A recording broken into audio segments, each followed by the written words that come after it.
constant innovation, unparalleled education, groundbreaking global business education you'll find only at Oxford College of Business. That's because all we do, all we are, is business education. Out of 341 local government bodies across the island, the notice calling for nominations was issued to 93 local government bodies on the 27th of November, and submission of nominations was closed at noon yesterday. The notice calling for nominations in the remaining 248 local government bodies was issued on the 4th of this month, and submission of nominations for those regions are to begin on Monday, the 18th of December, and will end at noon on Thursday, the 21st. Deposition of bonds for candidates in the remaining local government bodies was carried out today as well. The United National Party deposited bonds for several local government bodies in the Colombo district under the patronage of State Minister Iran Vikramaratne. අපේ පක්ෂයට ගමේ ආණ්ඩුව සෑහෙන කාලයකට තිබිලා නැහැ. මෙන්න අවස්ථාව ගම හදන්න බලයේ සිටින රජයට අපට ඡන්දය දෙන්න. Minister Chandrani Bandara presided over the UNP's deposition of bonds for several local government bodies in the Anuradhapura district.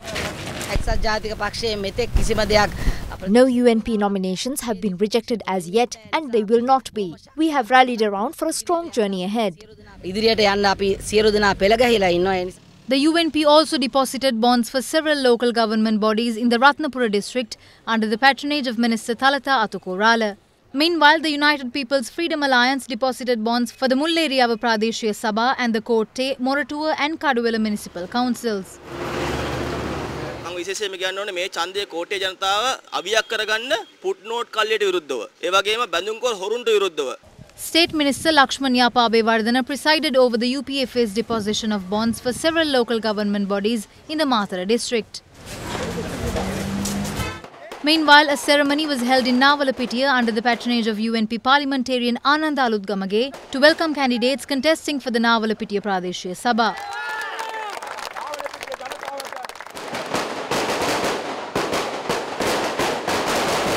Religious rites were carried out last evening at the Polonaruwa Galviharaya to invoke blessings upon candidates contesting for 4 local government bodies in the Polonaruwa district under the patronage of UPFA MP Roshan Ranasinghe. The participating candidates pledged to carry out campaign activities in a peaceful manner.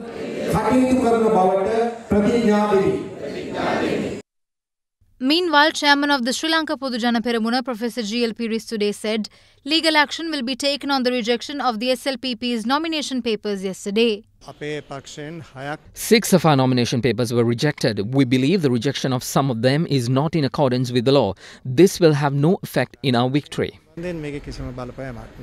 Convening a media briefing, the joint opposition went on to allege that returning officers may have acted in a partisan manner. I categorically reject the claim that their nomination papers were flawless. Our nomination papers had minor spelling errors and shortcomings with female representation.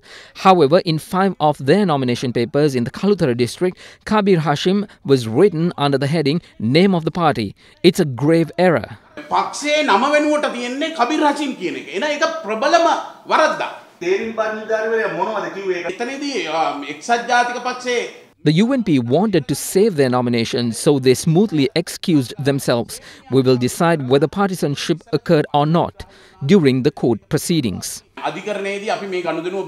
Commenting on the rejection of 6 SLPP nominations, Minister of Provincial Councils and Local Government had this to say during a media briefing. I believe that when an election is around the corner, a court injunction is extremely unlikely. Meanwhile, various views were voiced on the upcoming elections across the political arena. A new journey has begun with Prime Minister Ranil Wickremesinghe and President Maithripala Sirisena. We request the people's mandate to continue this clean governance. I believe Basil assumes our defeat will bring him victory, and the former president assumes it will pave the way for his son to take over in 2025. The Janatha Vimukti Peramuna meanwhile elaborated on ambitious plans to stabilize the economy. Many people think the JVP's economic policies are destructive to the private sector. They are not. We have a vision of how the economy should be developed. In line with that vision, the economy can be brought forward only with the support from both state and private sectors. Our job will be to coordinate that support systematically. We won't pressure you as to what business you must undertake. However, we will formulate strategies to attract people towards business the government wants. Your profit may be less, but will be stable.